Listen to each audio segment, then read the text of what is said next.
Alright. We should be up. There we go. We're streaming. Let's see. Does this work? Says I am doing audio input.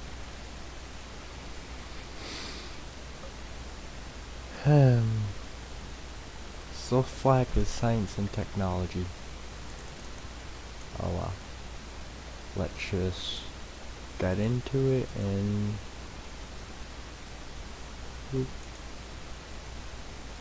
not that important. Oh well.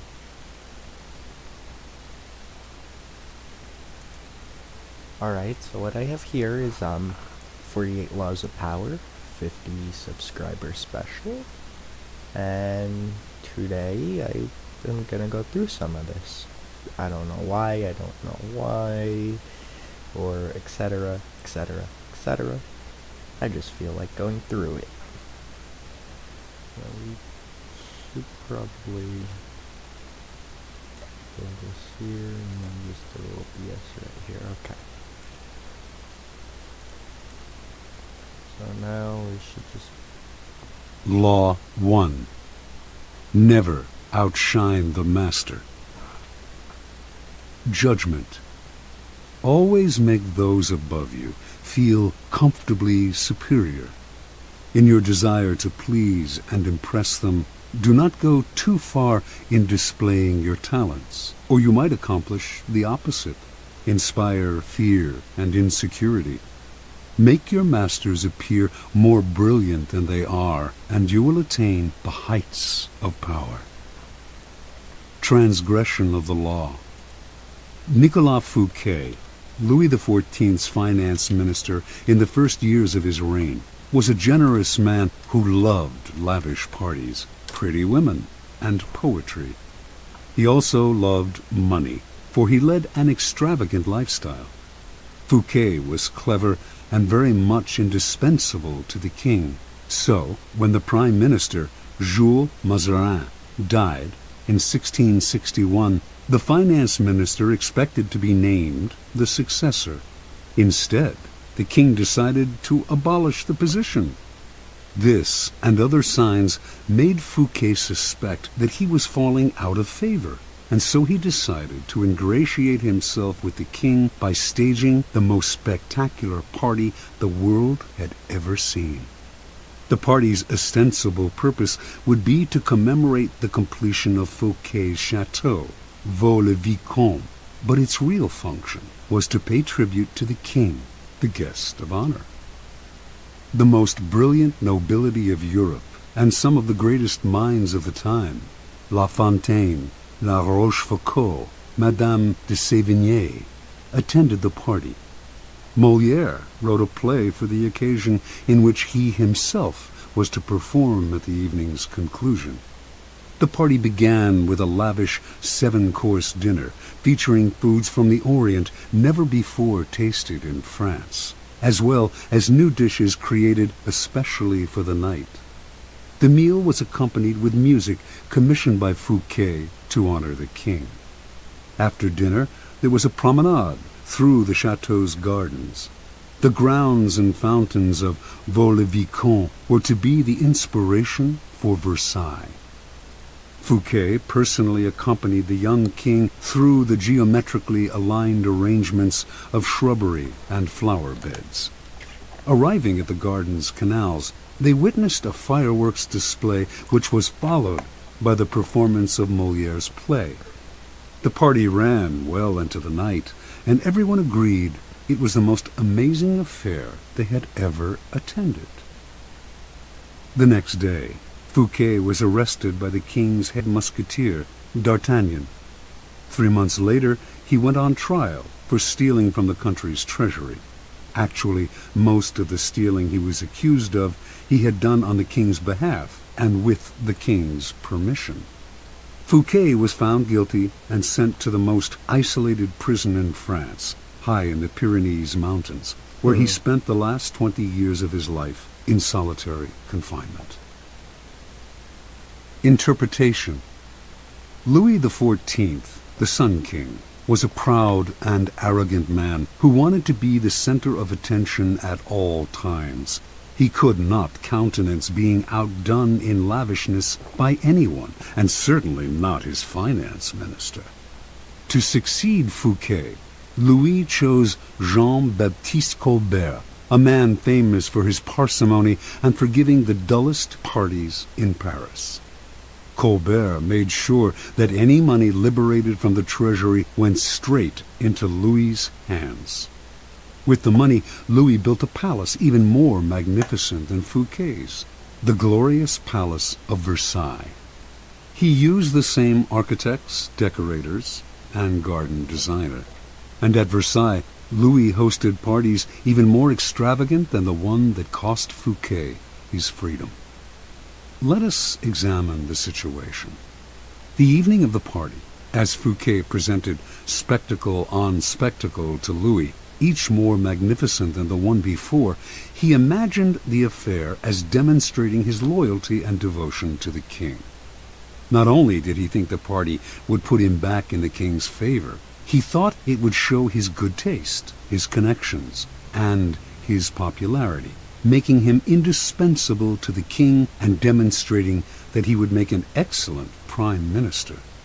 Instead, however, each new spectacle, each appreciative smile bestowed by the guests on Fouquet, made it seem to Louis that his own friends and subjects were more charmed by the finance minister than by the king himself, and that Fouquet was actually flaunting his wealth and power. Rather than flattering Louis XIV, Fouquet's elaborate party offended the king's vanity. Louis would not admit this to anyone, of course. Instead, he found a convenient excuse to rid himself of a man who had inadvertently made him feel insecure. Such is the fate, in some form or other, of all those who unbalance the master's sense of self, poke holes in his vanity, or make him doubt his preeminence. Observance of the law. In the early 1600s, the Italian astronomer and mathematician Galileo found himself in a precarious position. He depended on the generosity of great rulers to support his research, and so, like all Renaissance scientists, he would sometimes make gifts of his inventions and discoveries to the leading patrons of the time. Once, for instance, he presented a military compass he had invented to the Duke of Gonzaga. Then, he dedicated a book explaining the use of the compass to the Medicis. Both rulers were grateful, and through them Galileo was able to find more students to teach. No matter how great the discovery, however, his patrons usually paid him with gifts, not cash. This made for a life of constant insecurity and dependence. There must be an easier way, he thought. Galileo hit on a new strategy in 1610 when he discovered the moons of Jupiter. Instead of dividing the discovery among his patrons, giving one the telescope he had used, dedicating a book to another, and so on, as he had done in the past, he decided to focus exclusively on the Medicis. He chose the Medicis for one reason. Shortly after Cosimo I had established the Medici dynasty in 1540, he had made Jupiter, the mightiest of the gods, the Medici symbol, a symbol of a power that went beyond politics and banking, one linked to ancient Rome and its divinities. Galileo turned his discovery of Jupiter's moons into a cosmic event honoring the Medici's greatness. Shortly after the discovery, he announced that the bright stars, the moons of Jupiter, offered themselves in the heavens to his telescope at the same time as Cosimo II's enthronement. He said that the number of the moons, 4, harmonized with the number of the Medicis. Cosimo II had 3 brothers, and that the moons orbited Jupiter as these 4 suns revolved around Cosimo I, the dynasty's founder. More than coincidence, this showed that the heavens themselves reflected the ascendancy of the Medici family. After he dedicated the discovery to the Medicis, Galileo commissioned an emblem representing Jupiter sitting on a cloud with the 4 stars circling about him, and presented this to Cosimo II as a symbol of his link to the stars. In 1610, Cosimo II made Galileo his official court philosopher and mathematician with a full salary. For a scientist, this was the coup of a lifetime. The days of begging for patronage were over. Interpretation. Oh, that sucks.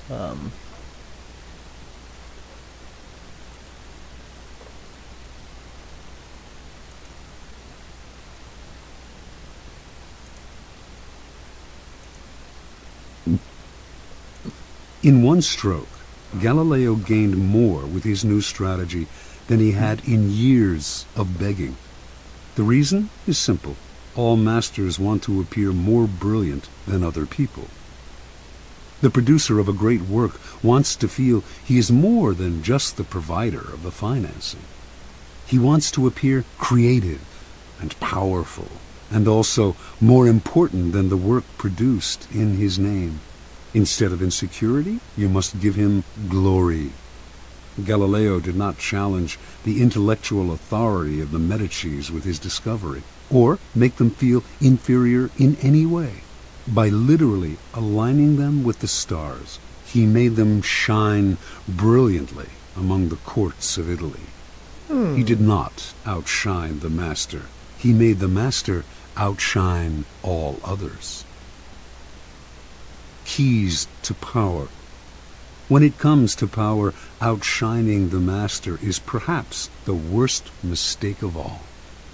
Do not fool yourself into thinking that life has changed much since the days of Louis XIV and the Medicis. Those who attain high standing in life are like kings and queens. They want to feel secure in their positions and superior to those around them in intelligence, wit, and charm. It is a deadly but common misperception to believe that by displaying and vaunting your gifts and talents, you are winning the master's affection.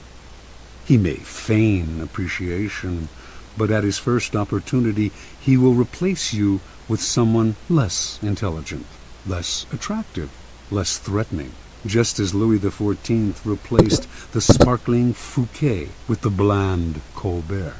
And as with Louis, he will not admit the truth, but will find an excuse to rid himself of your presence. This law involves Definitely a convenient excuse.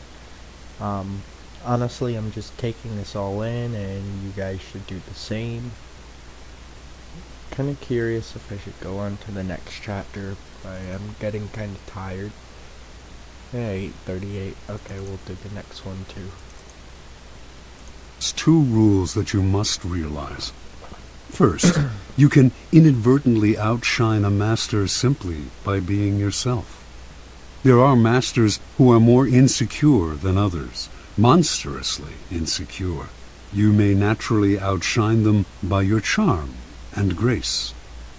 No one had more natural talents than Astore Manfredi, Prince of Faenza. The most handsome of all the young princes of Italy, he captivated his subjects with his generosity and open spirit. In the year 1500, Cesare Borgia laid siege to Faenza. When the city surrendered, the citizens expected the worst from the cruel Borgia, who, however, decided to spare the town. He simply occupied its fortress, executed none of its citizens, and allowed Prince Manfredi, 18 at the time, to remain with his court in complete freedom. A few weeks later, though, soldiers hauled Astore Manfredi away to a Roman prison. A year after that, his body was fished out of the river Tiber, a stone tied around his neck. Borgia justified the horrible deed with some sort of trumped-up charge of treason and conspiracy. But the real problem was that he was notoriously vain and insecure. The young man was outshining him without even trying. Given Manfredi's natural talents, the prince's mere presence made Borgia seem less attractive and charismatic. The lesson is simple. If you cannot help being charming and superior, you must learn to avoid such monsters of vanity. Either that, or find a way to mute your good qualities when in the company of a Cesare Borgia. Second, never imagine that because the master loves you, you can do anything you want.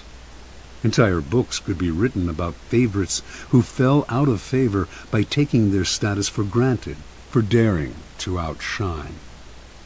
Knowing the dangers of outshining your master, you can turn this law to your advantage. First, you must flatter and puff up your master. Overt flattery can be effective, but has its limits. It is too direct and obvious, and looks bad to other courtiers. Discreet flattery is much more powerful. If you are more intelligent than your master, for example, seem the opposite. Make him appear more intelligent than you. Act naive. Make it seem that you need his expertise. Commit harmless mistakes that will not hurt you in the long run, but will give you the chance to ask for his help. Masters adore such requests. A master who cannot bestow on you the gifts of his experience may direct rancor and ill will at you instead. If your ideas are more creative than your master's, ascribe them to him in as public a manner as possible. Make it clear that your advice is merely an echo of his advice. He must appear as the sun around which everyone revolves, radiating power and brilliance, the center of attention. If you are thrust into the position of entertaining him, a display of your limited means may win you his sympathy.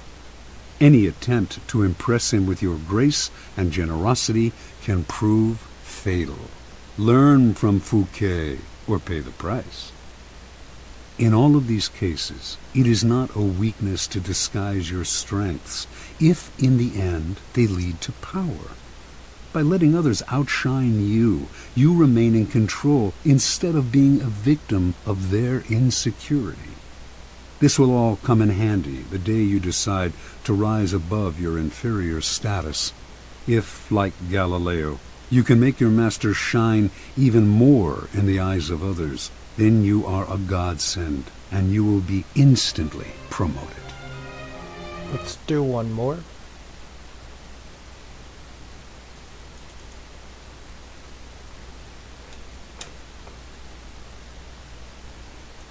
Since this one's only 8 minutes. No, fuck auto. Law 2. Never put too much trust in friends. Learn how to use enemies. Judgment. Be wary of friends. They will betray you more quickly, for they are easily aroused to envy. They also become spoiled and tyrannical. But hire a former enemy, and he will be more loyal than a friend, because he has more to prove. In fact, you have more to fear from friends than from enemies. If you have no enemies, find a way to make them. Transgression of the law. In the mid-9th century A.D., a young man named Michael III assumed the throne of the Byzantine Empire. His mother, the Empress Theodora, had been banished to a nunnery, and her lover, Theoctistus, had been murdered. At the head of the conspiracy to depose Theodora and enthrone Michael had been Michael's uncle, Bardas, a man of intelligence and ambition. Michael was now a young, inexperienced ruler, surrounded by intriguers, murderers, and profligates. In this time of peril, he needed someone he could trust as his counselor, and his thoughts turned to Basilius, his best friend. Basilius had no experience whatsoever in government and politics. In fact, he was the head of the royal stables, but he had proven his love and gratitude time and again. They had met a few years before, when Michael had been visiting the stables just as a wild horse got loose. Basilius, a young groom from peasant Macedonian stock, had saved Michael's life. The groom's strength and courage had impressed Michael, who immediately raised Basilius from the obscurity of being a horse trainer to the position of head of the stables. He loaded his friend with gifts and favors, and they became inseparable. Basilius was sent to the finest school in Byzantium, and the crude peasant became a cultured and sophisticated courtier. Now Michael was emperor, and in need of someone loyal. Who could he better trust with the post of chamberlain and chief counselor than a young man who owed him everything? Basilius could be trained for the job, and Michael loved him like a brother. Ignoring the advice of those who recommended the much more qualified Bardas, Michael chose his friend. Basilius learned well, and was soon advising the emperor on all matters of state. The only problem seemed to be money. Basilius never had enough. Exposure to the splendor of Byzantine court life made him avaricious for the perks of power. Michael doubled, then tripled his salary, ennobled him, and married him off to his own mistress, Eudoxia Ingerina. Keeping such a trusted friend and advisor satisfied was worth any price. But more trouble was to come. Bardas was now head of the army, and Basilius convinced Michael that the man was hopelessly ambitious. Under the illusion that he could control his nephew, Bardas had conspired to put him on the throne, and he could conspire again, this time to get rid of Michael and assume the crown himself.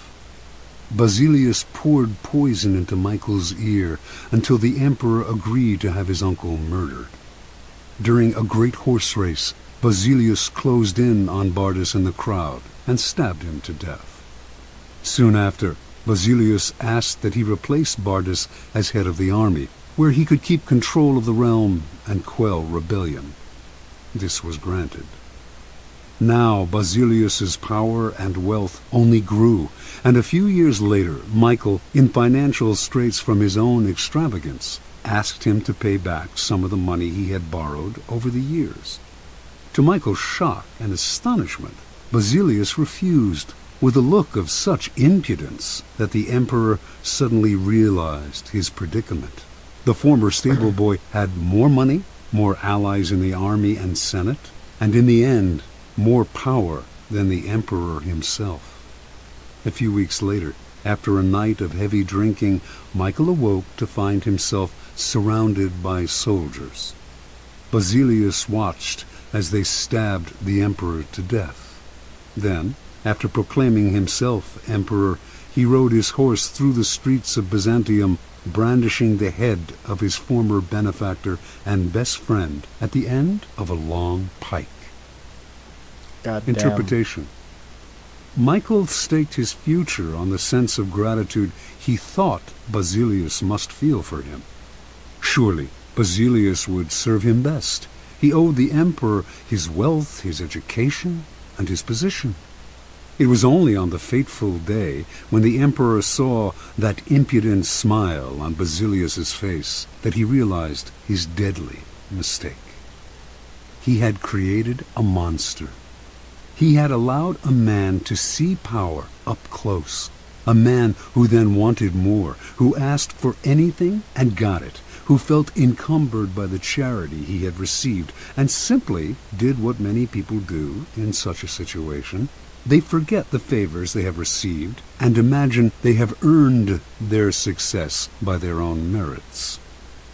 At Michael's moment of realization, he could still have saved his own life, but friendship and love blind every man to their interests.